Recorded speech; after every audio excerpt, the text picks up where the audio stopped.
जय भीम। जय भारत। जय संविधान। जय मंडल। जय जोहार। और आप सभी के लिए बहुत बहुत मंगल कामनाएं।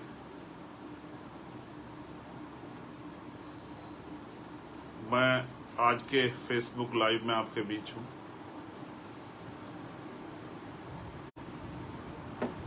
और ये फेसबुक लाइव कई गंभीर मसलों को लेके, जो बहुत सारे कई गंभीर मामले हुए हैं, उनको और उनके बाद जो आज का विशेष है वो है जयपुर में जो सामाजिक न्याय महासम्मेलन हो रहा है 20 अगस्त को।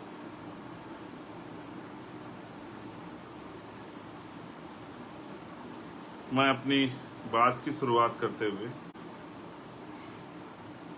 भारत की धरती पर समय समय पर जन्मे सभी संतों, गुरुओं, महापुरुषों को नमन करता हूँ। महामानव तथागत बुद्ध से लेके संत श्रोमणी सतगुरु रविदास जी, भगवान वाल्मीकि जी, गुरु नानक देव, संत कबीर, गुरु घासीदास, संत गाडगे जी महाराज, नारायणा गुरु, और जो समाज के अग्रदूत रहे सामाजिक परिवर्तन के आंदोलन के, जिनको राष्ट्रपिता कहा जाता है, लेकिन वो राष्ट्रपिता से भी बढ़कर हैं। राष्ट्रपिता ज्योतिबा फूले, मां सावित्रीबाई फूले, छत्रपति साहू जी महाराज, जिनको हम आरक्षण का जनक मानते हैं, विश्व रत्न डॉक्टर बाबा साहब अम्बेडकर, संत तुकाराम जी, पेरियर रामास्वामी नायकर, प्यारेलाल यादव, बाबू जगदेव प्रसाद कुशवाहा, जननायक कपूरी ठाकुर, महामना रामस्वरूप वर्मा, बाबू शिवदयाल चौरसिया, संतराम B.A. प्रजापति जी, माँ अवंतिका बाई लोधी, माँ झलकारी बाई कोरी, माँ फातिमा शेख, माँ फूलन देवी,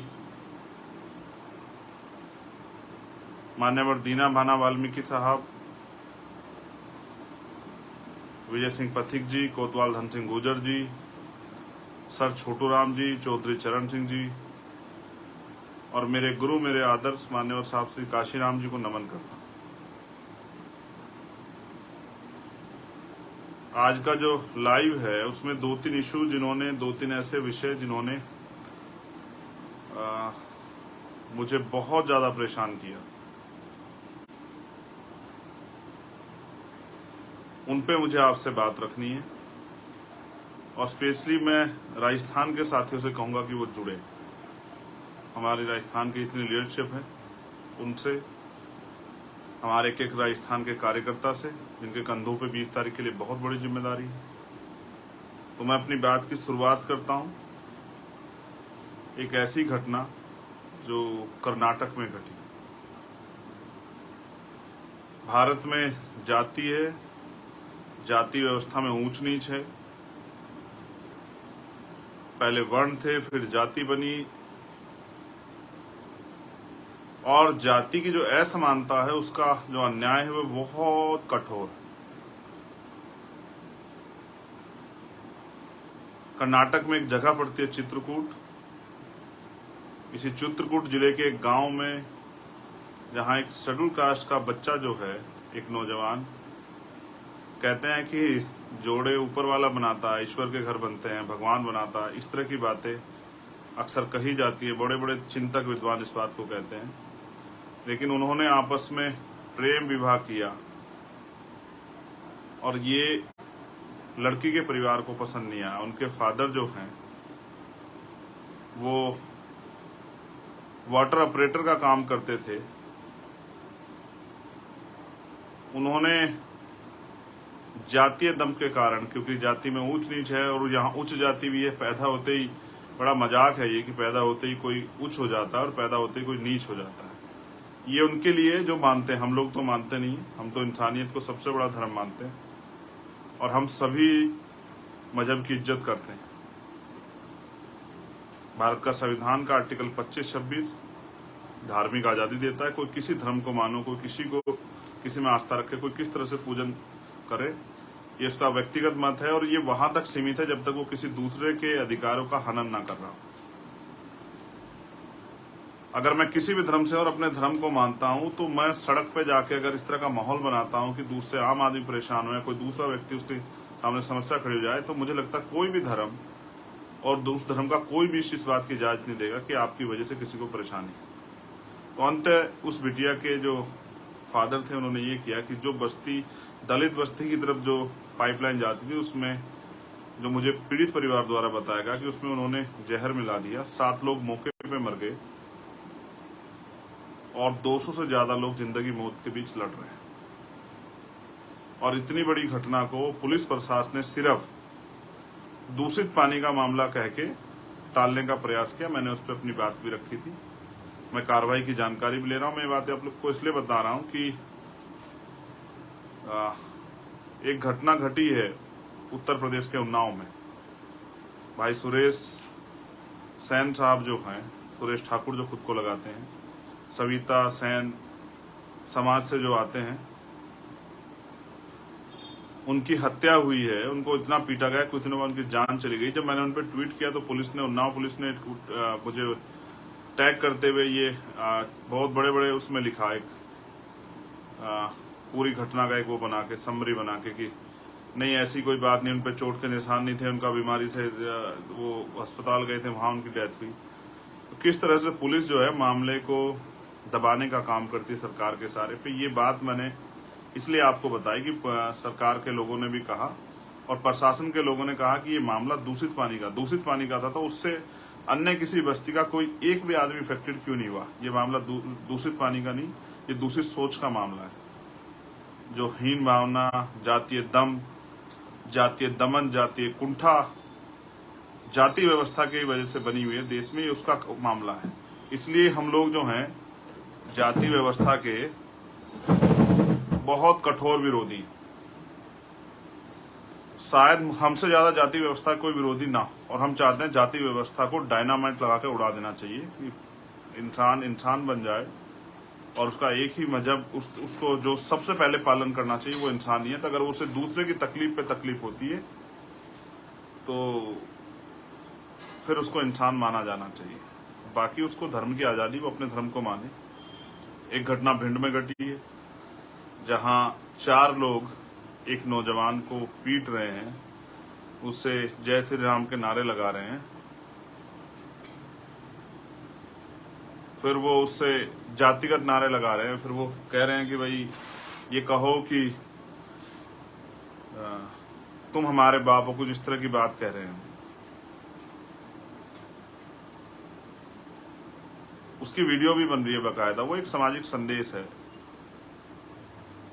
उसका अपराध ये है, उस बच्चे से मेरी आज बात हुई, सुरेश जी की पत्नी से मेरी कल बात हुई थी, लेकिन उस बच्चे से आज मेरी बात हुई और उसने मुझे बताया कि उसने सिर्फ, उसका अपराध ये था कि उसने अपनी जो भी उसके पास व्हीकल था उस पर जाटव लिखवाया हुआ था। इस बात से नाराज होकर उन्होंने उसको पीटा और इस तरह के उसको अपशब्द कहे। मैं समझता हूँ कि अगर श्री राम भी होते तो शायद वो ये ना कहते कि भाई इस तरह से मेरे लोगों द्वारा पीटो और इसके मेरे जिंदाबाद के नारे लगाओ।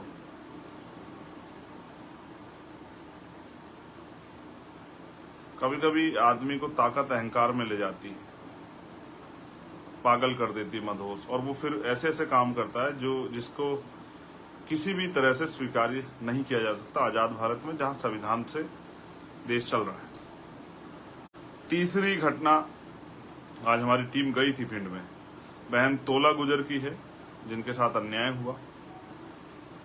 उससे पहले भी एक बच्ची के साथ राजस्थान में अन्याय होता। राजस्थान में आम बात है, लेकिन मुझे तकलीफ है। हमारे वरिष्ठ लीडर्स जो हैं वो वहां गए थे।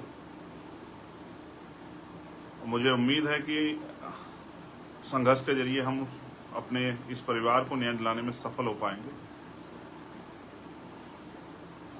और चौथी घटना है नूह मेवात की, जिसको आपने देखा किस तरह से लगातार साजिश हो रही है स्पेशली बीजेपी के लोग, मुझे कहने में कोई परहेज नहीं है, मेरे मुंह पे कोई तालाबंदी नहीं है। किस तरह से बीजेपी के लोग अपने राजनीतिक स्वार्थ में अपने चुनाव जीतने के लिए देश को हिंसा की आग में झोंक रहे हैं, ये आपके सामने है। मैं किसी भी गलत कार्य करने वाले का पक्षधर नहीं हूं, लेकिन मैं आपसे फिर ये कहना चाहता हूं कि अपने राजनीतिक स्वार्थ के कारण अगर आप किसी भी समाज को अगर आप डराने का, धमकाने का, अन्याय करने का काम करोगे तो इससे जो गुस्सा पैदा होगा वो बड़ा खतरनाक होगा और सब लोग चुप रह सकते हैं। मैं आपको अपनी पार्टी की लीडरशिप की तरफ से, अपने संगठन की तरफ से और इंडिविजुअल चंद्रशेखर आजाद आपसे कमिटमेंट करके कह रहा है कि जो अन्याय आप कर रहे हो, भारतीय जनता पार्टी के लोग, राजनीति यहीं रहेगी, देश बड़ा है, इस बात को आपको समझना चाहिए। अपने देश को अपने सिर्फ राजनीतिक स्वार्थ के चलते कमजोर करना, नफरत फैलाना, ये इसका एहसास आपको नहीं पता कि ये जख्म कितने दिनों में भरेंगे। और मैं आश्वस्त होकर कहता हूं हर कमजोर वर्ग को, हर पीड़ित वर्ग को, जैसे मणिपुर में उन बहनों के साथ हमारी अन्याय हो रहा है और स्पेशली वो वहां के क्रिश्चियन समुदाय के लोगों को टारगेट करने के लिए वो सब चीजें की गई, उनको नुकसान पहुंचाने के लिए बहुत हजारों की संख्या में चर्च जलाए गए हैं। जैसे आपकी आस्था अपने धर्म के प्रति, ऐसे दूसरे की भी आस्था अपने उनके धर्म के प्रति है। अगर कोई मस्जिद को भी, मंदिर को नुकसान पहुंचाता तो मैं जरूर सवाल पूछता, लेकिन वहां मस्जिद जलाई गई और जिस तरह का कार्य किया गया, आप जो प्रयास कर रहे हो, हमारे लोग हैं वहां, वो लंबे समय से संभालने का काम कर रहे थे कि अन्याय ना हो, लेकिन आप पिछले लंबे समय से जो आप कार्य कर रहे हो, और मुझे शक है, मेरी बात को मध्य प्रदेश के साथ जरूर सुने कि इंदौर और उज्जैन में आने वाले कुछ दिनों में, 1-1.5 महीने के अंदर या इससे भी पहले कोई दंगा, कोई फसाद, कोई विवाद, कोई इस तरह की घटना कराई जा सकती है जिससे कि मध्य प्रदेश के चुनाव को प्रभावित किया जा सके। हमारे लोगों को सतर्क रहने की जरूरत है, नजर रखने की जरूरत है, सावधान रहने की जरूरत है, अपने लोगों को सावधान करने की जरूरत है। स्पेशली उन वर्गों को, दलित, पिछड़े, आदिवासी, अल्पसंख्यक समाज के जो लोग हैं, जिनमें जैन हैं, मुस्लिम हैं, ईसाई हैं, सिख हैं, बौद्ध हैं, उनको मैं कहना चाहता हूं कि ये सारी हिंसा ये प्लांटेड है।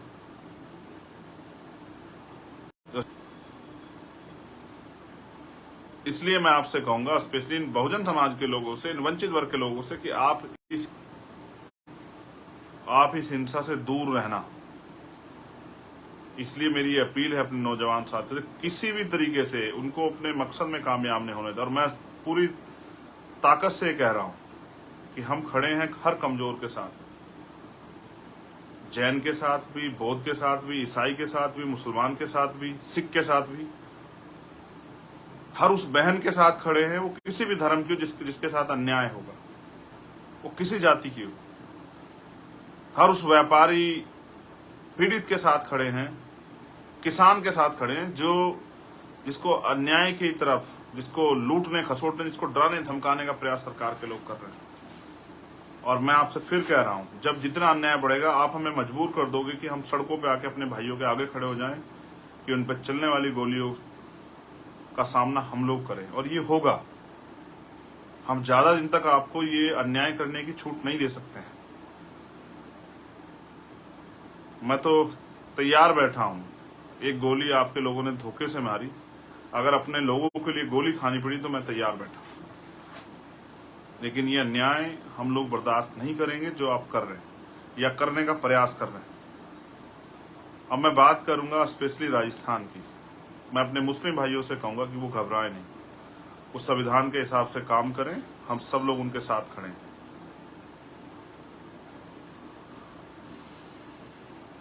ये मुल्क हम सब का है, आप बिल्कुल परेशान ना हो। और आप जानते हैं, मैंने जिसका साथ देने का वादा किया है, पूरी ताकत से उस साथ को निभाया है। मुझे इस बात के लिए किसी परीक्षा की जरूरत नहीं, किसी प्रमाण की जरूरत नहीं, ये आप बेहतर जानते हैं। मैं बधाई दूंगा कश्मीर के अपने शेड्यूल ट्राइब के भाइयों, जिन्होंने वहां अपने हकों के लिए आंदोलन किया। जो साथी मुझसे मिलने आए थे, उनका भी धन्यवाद करता हूं। लेकिन मैं उनको ये भी चेतावनी देना चाहता हूं कि अभी वो लापरवाह ना हो, अभी आंदोलन खत्म नहीं हुआ है, अभी संघर्ष की पूर्ण रूप से जीत नहीं हुई। ऐसा ना हो कि आपके साथ धोखा हो जाए। अपनी तैयारी करो, मैं भी आपके संघर्ष में आपके साथ, और हमारी पूरी पार्टी आपके साथ। चाहे सड़क की लड़ाई हो, चाहे जेल की लड़ाई, कोई भी लड़ाई हो, भाई भाई मिलकर लड़ेंगे अन्याय के खिलाफ। अब मैं राजस्थान की बात करता हूँ। हमारे राजस्थान में बहुत जिम्मेदार, समझदार, ईमानदार, निष्ठावान साथी हैं। उन्होंने हमेशा मेरा मान सम्मान रखा। पूरी सरकार से वो लोग मेरे लिए टकराए, भूखे प्यासे, बिना साधन के, आंधी तूफान, पुलिस की लाठियां खा के उन्होंने हमेशा जो है जिस बात को मैंने कहा उसका पहरा दिया। हमेशा उन्होंने मेरी इज्जत रखी, हमेशा उन्होंने मुझे मजबूत बना के रखा। आज फिर उनके ऊपर कंधों पर जिम्मेदारी आ गई है। स्पेशली हमारे जो लीडर्स लोग हैं, हमारे प्रदेश अध्यक्ष, हमारे भीम आर्मी के, आजाद समाज पार्टी के प्रभारी, हमारे प्रदेश कमेटी के लोग, हमारे मिशन 78 के लोग, हमारे स्टूडेंट फेडरेशन के लोग, हमारे किसान संगठन के लोग, उन सब की जिम्मेदारी है कि वो 20 तारीख के प्रोग्राम में ताकत लगाए। मैं आपको इसलिए लाइव करके कह रहा हूं कि मेरे पास और कोई साधन नहीं है आप तक पहुंचने का। ना मेरी खबर कोई टीवी में बहुत बड़े पैमाने पर दिखाएगा, न किसी अखबार में बहुत बड़े पैमाने पर छपेगी, ना उसके लिए बहुत बड़े प्रचार के साधन हैं। ये छोटे साधन ही नहीं, साधनों से मैं आपके बीच आ सकता हूँ। मैं बहुजन मीडिया के साथियों से कहूंगा कि वो अपने चैनल पे इस वीडियो को जरूर लगाएं, जिससे कि हमारे आंदोलन का प्रचार प्रसार हो सके। मैं जानता हूँ मेरे साथियों पे बहुत साधन नहीं है, लेकिन उनके अंदर संकल्प है, उनके अंदर हौसला है,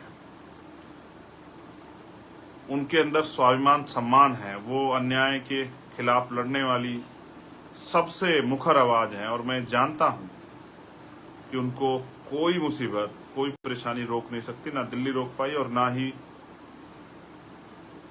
जयपुर रोक पाएगी 20 अगस्त को। मुझे नहीं पता वहां साथियों ने कैसे इंतजाम किए हैं, लेकिन मैं आपको बस याद दिलाना चाहता हूं, चाहे वो जितेंद्र मेघवाल का मामला हो, चाहे वो थाना गाजी का मामला हो, चाहे चूरू का मामला हो, चाहे जितेंद्र मेघवाल का मामला हो, चाहे ओम प्रकाश रैगर का मामला हो, चाहे और कोई मामला हो, चाहे कार्तिक भील का मामला हो, अब समय आ गया है इस अन्याय को जवाब देने का। अन्य पार्टियां भी, विपक्ष, प्रतिपक्ष, सब लोग आपकी तरफ देखेंगे कि आप कितनी बड़ी ताकत में जयपुर आते हैं। मैं फिर कह रहा हूं, मेरे पास बस भेजने को नहीं है, मैं आपको टिकट नहीं भेज सकता हूं, मैं आपको कोई 4 पे गाड़ी नहीं करा सकता हूं, ना मेरे पास है। मेरे पास है तो मेरा संघर्ष या आपका संघर्ष। मुझे पता है कि आपको तकलीफ होगी। मैंने आपको दिल्ली में देखा भूखे पेट, लेकिन आप जानते हैं कि ये लड़ाई अन्याय अत्याचार के खिलाफ है। ये मिशन है बहुजन समाज को उसके पैरों पर खड़ा करने का। और मैं अपने साथियों को इशारे में ये भी कहूंगा कि किसी की बात का बुरा मत मानो।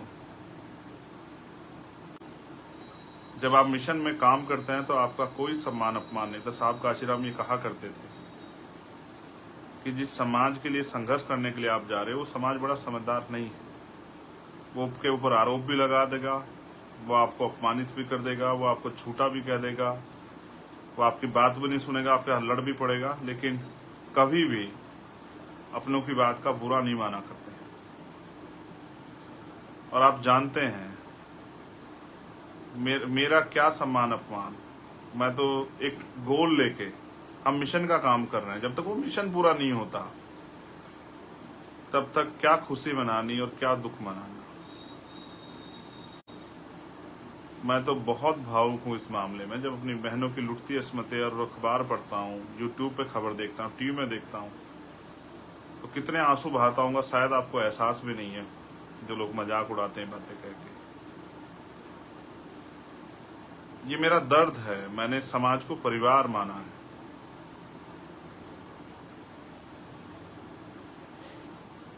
मेरा समाज से कोई स्वार्थ नहीं है, ये हमारे लोग जानते हैं।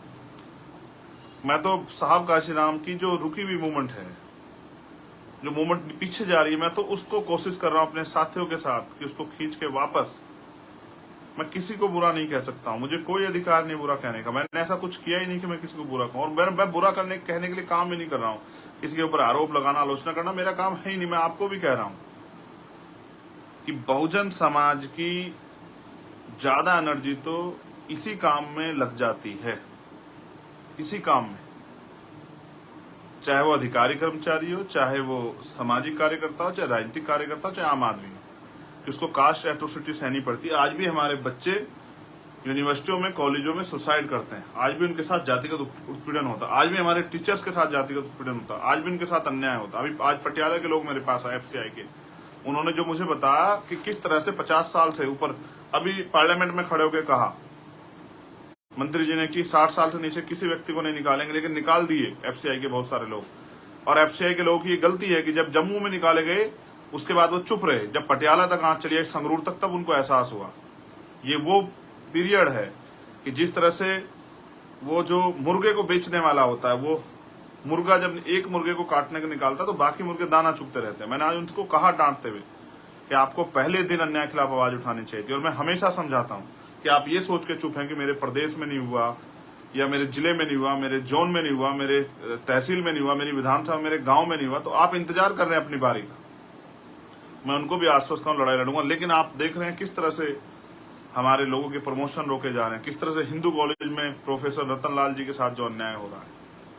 हमारी भीम आर्मी स्टूडेंट फेडरेशन की टीम का मैं धन्यवाद देता हूं कि लगातार उनके साथ खड़ी है और वो प्रोटेस्ट भी कर रही है। मैं अपने साथियों को मजबूती से प्रोटेस्ट करना, जिन यूनिवर्सिटी में, जिन कॉलेज में हमारे बच्चों के साथ अन्याय हो, हमारी भाइयों बहनों के साथ अन्याय, हम पढ़ने जाते, मरने नहीं जाते, उन कॉलेज यूनिवर्सिटियों का इतना बड़े पैमाने पर घिराव करो कि वहां बैठे गैर बराबरी की सोच रखने वाले अध्यापकों के, एडमिनिस्ट्रेशन के पांव कांप जाएं। और ये हम करके भी दिखाएंगे। लेकिन स्पेशली अभी मैं अनुरोध करूंगा राजस्थान के साथियों से, हमारे भीम आर्मी के साथियों से, हमारे आजाद समाज पार्टी के साथियों से, हमारे स्टूडेंट फेडरेशन के साथियों से, मिशन 78 के साथियों से, और भी जो हमारे संगठन है, किसान साथी, उन सबसे अपील करूंगा कि आपने 5 साल जो संघर्ष किया, 6 साल लाठियां खाई, ये जयपुर ही है जिसमें मैं जेल गया था 4 दिन के लिए, आपको याद होगा, CHA के भाइयों के लिए। अगर इस बार हम लोग अपनी ताकत नहीं बना पाए तो हमारे अधिकारी कर्मचारी को भी, हमारे सामान्य आदमी को भी जो 5 साल अन्याय सहना पड़ा, कहीं ना कहीं उसके जिम्मेदार हम होंगे। समाज का सम्मान हमारा समाज, समाज का सम्मान, और समाज का अपमान हमारा अपमान। हम समाज से बड़े नहीं हैं। हमें समाज के सम्मान की परवाह करनी चाहिए। अपनी एनर्जी को इधर उधर किसी काम में नहीं लगाना चाहिए। आपको अपनी पूरी एनर्जी अपने आंदोलन को, अपने मिशन को, जो महापुरुषों का सपना पूरे करने का मिशन है, उसको किस तरह से कामयाब करें, इसमें लगाना चाहिए। मैं बस आपसे अपील कर रहा हूँ, एक बार फिर कोशिश करूंगा आपके बीच आने की।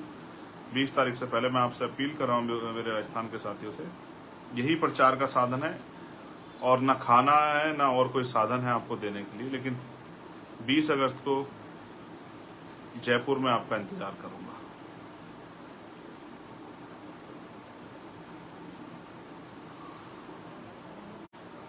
आपकी राह देखूंगा। हो सकता है ट्रेन कैंसिल हो सकता है आपको डराया जाए, धमकाया जाए, हो सकता है आपको प्रलोभन दिया जाए, हो सकता है और कुछ चीजें आपके सामने रखी जाए, मगर मैं बस आपसे यही कहूंगा, स्वाभिमान सम्मान की लड़ाई में न्योते नहीं भेजे जाते। मैं आपका भाई चंद्रशेखर आजाद 20 तारीख को जयपुर में, 20 अगस्त को आपका इंतजार करूंगा, ये बताने के लिए कि पिछले 5 साल में जो अन्याय, अत्याचार, जुल्म, जाति, नफरत, हिस्सेदारी में लूट, अधिकारों पे कुठाराघात, जो भी हुआ है उसका जवाब देने के लिए 20 तारीख को हम लोग जयपुर आ रहे हैं। और मैंने हर सामाजिक न्याय सम्मेलन में आपसे कहा कि आपको आना है। और ये घटनाओं का जिक्र मैंने आपसे इसलिए किया, मैं तो राजस्थान की बहुत सारी घटनाएं, आप जानते हैं ना कैसे 4-4 बार मुझे लौटाया गया।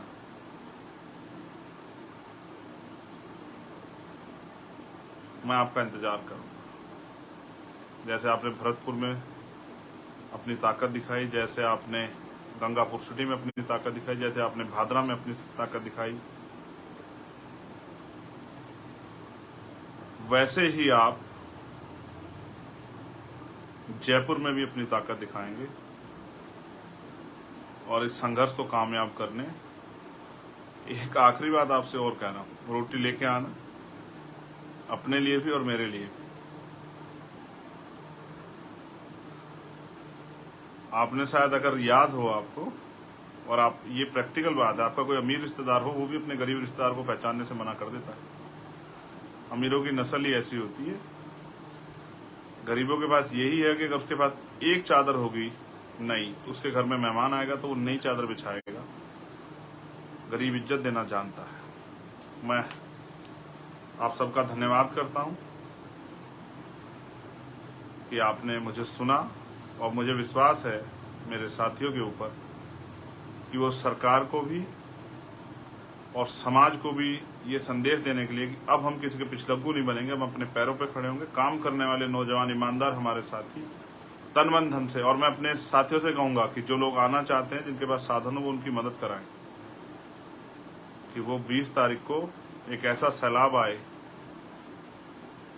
राजस्थान में कि भोपाल की रैली को लोग भूल जाएं। जबकि मध्य प्रदेश के लोगों ने जो मील का पत्थर ठोका है, उसे शायद ना ही कोई भुला पाए। लेकिन मैं मध्य प्रदेश के साथियों से भी कहता हूं, बहुत अन्याय अत्याचार हो रहा है। मैं बहुत जल्द 10-15 दिन के लिए मध्य प्रदेश आ रहा हूं।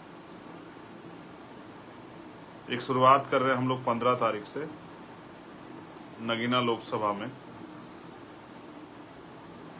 जाति तोड़ो समाज जोड़ो एक यात्रा, हम साइकिल यात्रा शुरू कर रहे हैं। साइकिल यात्रा तो हमारी बीमार में आजाद समाज पार्टी के नेतागण कर ही रहे हैं, लेकिन उसमें एक दिन के लिए मैं भी शामिल होने के लिए जा रहा हूं 15 तारीख। और मैं उन सभी साथियों का धन्यवाद देता हूं जो देश भर में इस आंदोलन को कामयाब करने के लिए बहुत मेहनत कर रहे हैं। प्राइमरी स्कूल के हेडमास्टर का बेटा हूं, कोई घमंड नहीं रखता हूं। एक ही लालच है, एक ही सपना है कि बाबा साहब अम्बेडकर और माननीय काशीराम और बहुजन महापुरुषों का सपना पूरा हो। इस देश का टुकड़ों में बटा बहुजन समाज एकजुट हो। इस देश की महिलाओं को, किसानों को, मजदूरों को, नौजवानों को उनके हक अधिकार मिले, और जाति विहीन समाज बन के सब लोग, जैसा सदगुरु रविदास जी महाराज ने कहा, ऐसा चाहूं राज में जहां मिले सबनु अन्न, और छोटे बड़े सब सम बचे रविदास रहे प्रसन्न, जिसको उन्होंने बेगमपुरा राज का नाम दिया। ऐसा राज स्थापित हो जहां किसी को कोई भय ना हो, कोई डर ना हो, किसी के साथ कोई अन्याय ना हो, कोई ऊंच नीच की बात ना हो, किसी को खाने के लिए अन्न की, तन ढकने के लिए वस्त्र की, सर ढकने के लिए छत की कोई परेशानी ना हो। भय मुक्त समाज, समानता पे आधारित समाज, मैत्री पे आधारित समाज, भाईचारे पे आधारित समाज, और हर एक व्यक्ति का सम्मान। जय भीम, जय भारत, जय मंडल, जय जोहार, जय संविधान, और आप सभी के लिए मंगल कामनाएं। 20 तारीख को जयपुर।